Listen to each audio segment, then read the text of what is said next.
Yo, what's up guys, welcome back to another video. This is a reaction to MrBallen and the video is top 3 videos with disturbing backstories part 1. I've not seen this one, I've seen other parts. I've not really done the disturbing backstories related to videos. I always do these reactions to the picture ones. I feel like maybe the video ones are probably a bit more creepy, but we'll see. But I am very tired. I'm doing this recording 7:54 in the morning, as you can see in the bottom right. I woke up really early today. I'm on like 3.5 hours sleep. And yeah, I'm tired, but you know what? I thought let's just get the reactions early in the video in the day.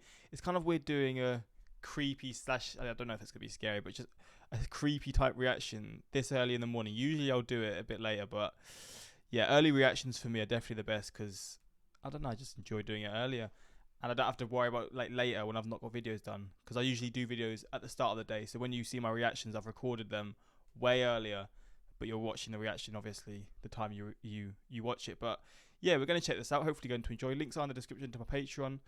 I'm going to do some Patreon reaction today. I don't know what yet, but I'm going to do that at the end of these 3 reactions today. But yeah, if you want to see some more reactions of mine that I can't post to YouTube, whether it's films, series, or sort of true crime reactions that I can't post to YouTube because they're quite strict with my channel and what I post, yeah, links are in the description to my Patreon if you want to see that. But let's jump into this and see these videos with the disturbing backstories. Today I'm going to share with you 3 progressively more disturbing stories, and at the end of each of them I'm going to share with you the video that is famously associated with them. But before I get into today's stories, if you're a fan of the strange, dark, and mysterious delivered in story format, then you've come to the right channel, because that's all I do, and I upload 3, 4, even 5 times every week. So if that's of interest to you, please give the like button a wedgie, and then also subscribe to this channel and turn on all notifications so you don't miss any of my weekly uploads. Alright, let's get into today's stories.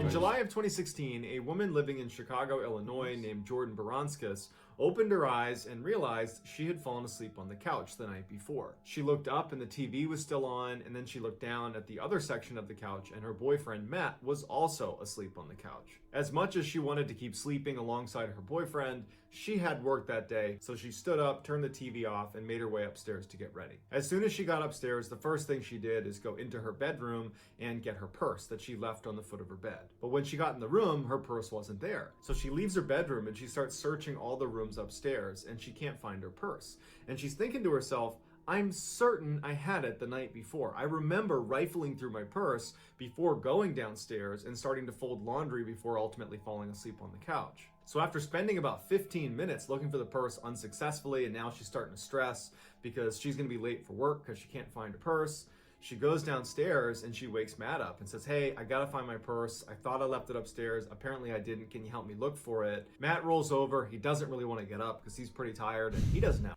We've all been there. I mean, when you're woken up, when you just want to sleep, we've all been there, man. Work, so he doesn't want to wake up right now. And he says, well, are you sure you didn't leave it at the restaurant last night? I mean, if you already looked, it's probably not here. You want to just give him a call and see if you left it there? Jordan was immediately really annoyed by his reaction because she just wanted him to stand up. This is literally me every time my girlfriend goes to work in the morning. She'll be asking me where something is, and I'm just like, whatever. Up and help her look for the purse because she had work and he could just go back to sleep. And so it started this argument between the two of them where Matt just wanted her to call the restaurant because he was convinced she had it there. And Jordan was like, no, I know I had my purse. I'm positive I had it last night before I fell asleep on the couch with you. So their argument begins to escalate a little bit, and that's when Jordan remembers that they had recently installed a Nest camera downstairs to monitor their dogs whenever they were gone.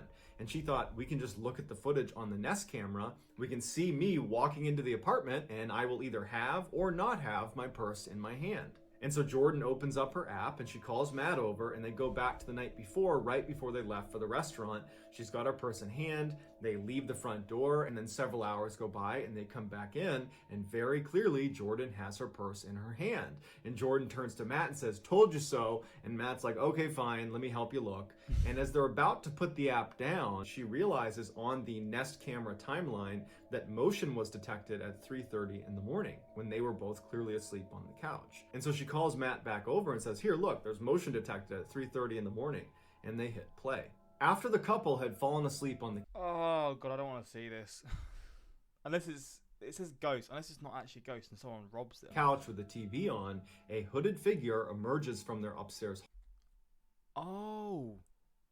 Oh shit. hallway and stands at the top of the stairs and just watches the two of them sleep. Before he left, he stole her purse along with a couple of other things from their apartment. And somehow this guy has never been caught, and he's been given the nickname Creeper Ghost. What the hell? That could have ended so much worse. Someone just in your house. Imagine their reaction when they first saw that. They would have been absolutely shitting themselves. Edna Centrone was born on October 10th, 1954 in Puerto Rico, and she was brought to New York by her mother when she was about 5 years old. Edna's family had no money. Her mother, who supported her, was a clerical worker at the New York City Board of Education, where she would bring 2 boiled eggs to work every day so that she wouldn't have to pay for lunch. Edna's family lived in Lower Manhattan on Delancey Street, a neighborhood that was famous for waves of ethnic immigration. Edna had a tough childhood, but she would say she was loved and had enough. In 1987, Edna would meet her future husband, William. William had been visiting his brother at his brother's girlfriend's house in Upper Manhattan. When William walked into the kitchen, Edna was sitting there. And he was so struck with her beauty, he immediately left the room, found his brother, and said, "Who is that woman sitting in the kitchen?" And his brother would tell him that that was Edna. William went right back into the kitchen, and the two of them hit it off right away, and almost immediately they were dating. Every morning, William would leave his Brooklyn apartment and drive all the way to the north end of Manhattan. He would pick up Edna and then drive her to Midtown where she worked. And then he would fight traffic to go to his job. So it was just this horrible, horrible morning commute. But he loved Edna so much, he had no problem in the world doing it. Any chance he got to be around Edna, he was happy. A couple of months after they met, Edna would move in with William in his apartment in Brooklyn, and then 2 years later, they would get married. They discovered that Edna was not able to have kids of her own, and so they talked about adopting, and they were really excited about it, but they kept pushing it off for financial reasons. Like a lot of other couples in their neighborhood, they both had to work multiple jobs in order to make ends meet. Edna worked Monday through Friday as an administrative assistant for Marsh & McLennan, which was a large insurance broker located in the World Trade Center. William was a doorman in an apartment building on the swanky Upper East Side. Monday through Friday, after he was done working as a doorman at about 3 p.m., he would go to Harlem, where he and Edna owned a small flower shop, and he would work there until 8 p.m. at night. And then over the weekends, he and Edna would work at the flower shop. For fun, they liked to drive north to Bear Mountain State Park, where they would meet up with friends and relatives for barbecues and cookouts. And anytime they had a little bit of extra money, they loved going to Atlantic City and spending a little bit of cash on the slots and then taking advantage of the free food that came with gambling. But more than anything else, William and Edna got the most enjoyment out of each other. They were madly in love and inseparable for all 14 years they were together.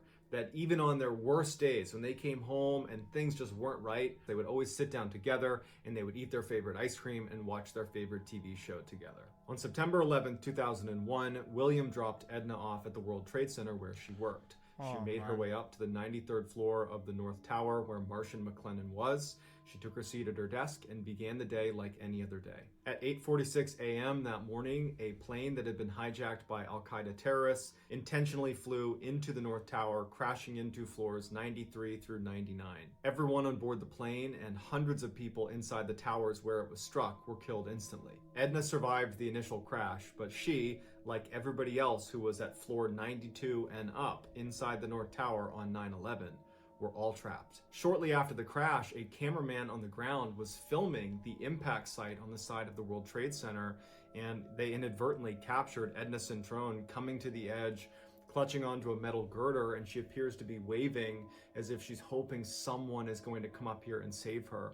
But of course, there was no way to get to her, and she, like so many others that were trapped inside of the Twin Towers, had to make the terrible choice of waiting for the fire to consume me or jumping out this window. We don't know what her final choice was. However, we do know she was one of the 2,976 people who lost their life during that terrorist attack.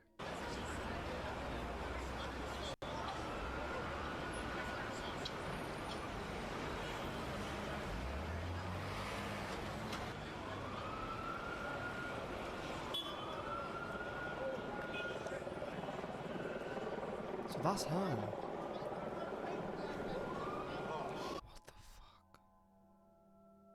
Bro, what the actual... Oh, that is so horrible, man. With all the backstory, that makes me want to cry. The poor guy, man, the poor family works her ass off to get to that point, and then it's just taken because of psychopaths. Fuck's sake, man.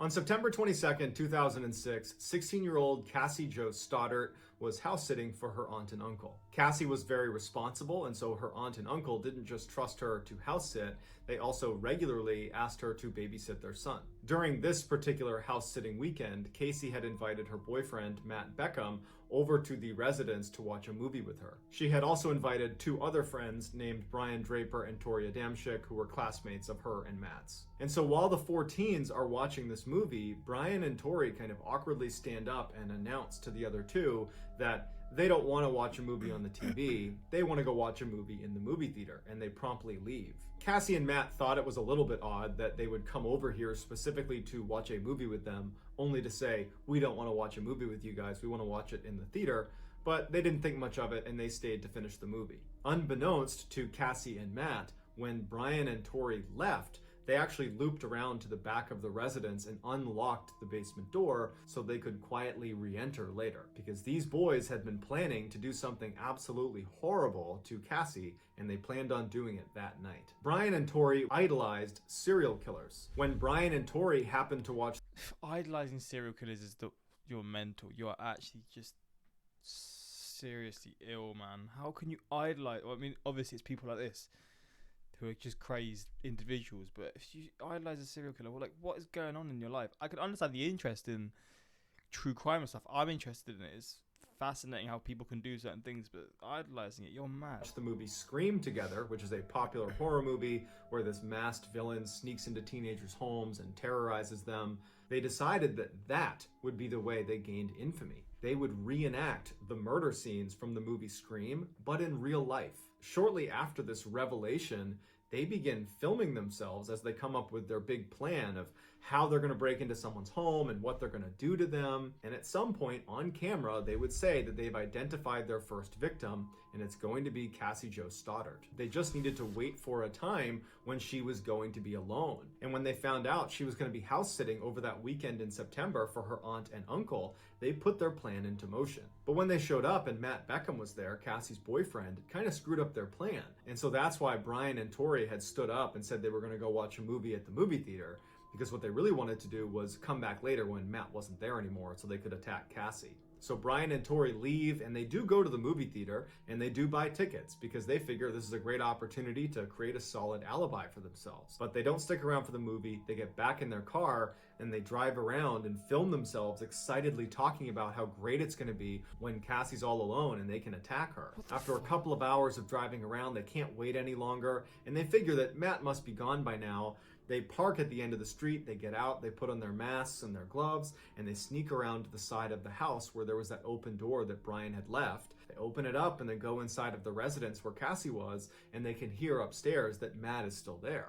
Brian and Tori at this point felt so committed that they just said, you know what, we're gonna have to kill Matt too. So straight out of a horror movie, Brian and Tori hide in the basement wearing their mask and their gloves, they've got their knives, and they start making all this noise to try to get Cassie and Matt to come downstairs to see what's making all the sound. But it doesn't work. They don't come downstairs. So the next thing they do is they go to the circuit breakers and they cut the power to the house, hoping that Matt and Cassie will come downstairs to try to turn it back on. But again, Matt and Cassie stay upstairs. And so Brian and Tori turn the power back on and just continue to make sounds in the basement in hopes that Matt or Cassie, or hopefully both, would Please say they called the police. Please say they heard the sounds and they just called the police. come downstairs so they could live out this fantasy. Meanwhile, upstairs, Matt and Cassie hadn't heard any of the sounds going on in the basement, but when the power went out, Cassie got really frightened and she asked Matt would he please stay with her overnight, and so Matt calls his mom and asks if that would be okay, and she says no, but you can invite Cassie over to our house and she can stay with us, and then tomorrow morning I'd be happy to drive her back to her aunt and uncle's house. But at the time the offer was made, the lights had come back on, and Cassie had kind of calmed down and said, you know what, Matt, I'm actually just fine. I'm gonna stay here. No. At approximately 10:30 p.m. that night, Brian and Tori could hear Matt's mom showing up picking him up and taking him home. And they were fairly certain that Cassie was alone, but they were going to wait for a couple minutes to make sure she really was. As they were waiting, Matt actually called Tori and said, "Hey, I just left Cassie's house. Can I come meet up with you guys?" And Matt would later tell police that he couldn't really understand what Tori was saying. It was like he was whispering. And so Matt assumed that he must still be in the movie theater watching the movie. And Matt kind of gave up on the idea of meeting up with them and ultimately just hung up. And so after Tori got off the phone with Matt, he turned to Brian and said, "She's alone. Matt just said so." Brian and Tori turned the power off once again and then walked up the stairs and slammed a closet door in hopes that it would entice her to come into the basement. But it didn't work because Cassie was horrified. She heard the slamming door, the lights are out, and she's all alone, and so she's huddled up on the couch, terrified. So Brian and Tori, frustrated they can't live out their fantasy exactly the way they wanted to by attacking her in the basement, so they go upstairs, walk into the living room where Cassie is huddled on the couch, fearing for her life, and they proceed to stab their friend to death. This is honestly the worst thing I've ever seen, man. There's gonna be flipping video footage of this. Nah, this is horrible. Flipping hell. After the murder, Brian and Tori ran from the house, got in their car, and the first thing they did is they fired up their video camera and they filmed their excited reaction to ending Cassie's life. Brian and Tori believed they had a solid alibi because they had those movie tickets, but after Cassie's body was discovered just a couple of days later, the police immediately went to Matt Beckham, her boyfriend, and started questioning him, and he immediately said, "Well, Brian and Tori were the only other two people that were with us that night." His poor boyfriend as well. He must have been absolutely devastated. He could have had the opportunity for her to go, but she didn't want to go. It's just so messed up. I hate this. I mean, it's interesting, but these sorts of ones just make me sad because I put myself in the shoes of him and also Cassie as well. In that moment, like, she's absolutely shitting herself, and then she's just froze. It's just mental. Like, what the fuck? The police go to Brian and Tori, and under intense questioning, Brian and Tori would confess to what they had done. They were convicted and given life sentences without the opportunity for parole. Here is some of the video footage that was found on their camera. We found our victim, and sad as it may be, she's our friend. But you know what? We all have to make sacrifices. Our first victim is going to be Cassie's daughter. She's going to be alone in a big, dark house out in the middle of nowhere. How perfect can you get? What the fuck? We know there's lots of doors. There's lots of places to hide. I locked the back doors, so it's all locked. Now we just gotta wait. I just killed Cassie. We just left her house. I saw her lifeless body just disappear. Dude, I just killed Cassie. So that's going to do it, guys. Let me know in the comments what you thought. Fuck me, man. They are sick. Oh my god. What the hell, man? How are you, like, gassed up by something? Like, you're just... Oh my god. I can't even put to words how angry that makes me. It's disturbing to know that there's people with absolutely no conscience out in the world. These two boys were excited about... Yeah, it's mental. I can't believe... That last one's probably one of the craziest things I've ever seen on MrBallen's videos, man. Like, that just blew my mind. And yeah, that's it. That's made me quite sad. And it's 8 o'clock in the morning and I'm watching videos like that. God damn, man. But yeah, mental. Absolutely mental. Yeah, until next time. Peace.